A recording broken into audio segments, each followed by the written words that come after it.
ได้มาอ่ากินอาหารกันที่อีสานเมืองหลวงนะคะมากับพี่นิวค่ะนี่คือเมนูที่สั่งกินนะคะ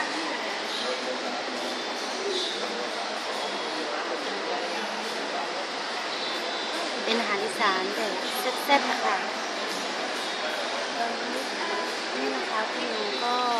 ไปรับพี่โบกำลังเดินมาพอดีนะคะ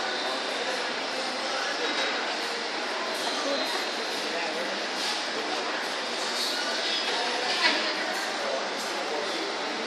กำลังเดินมาแล้วค่ะ นี่ค่ะพี่โบ เฮ้ยนั่งหัวโตเลยเหรอไม่ดีมั้ง เว้นเนื้อให้เต้ดีด้วย มาจากไหนคะ มาจากขี่รถ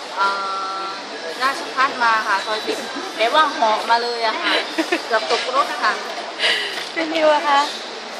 นี่นะคะก็คือคนขับรถที่พาเรามากินอาหารนะคะ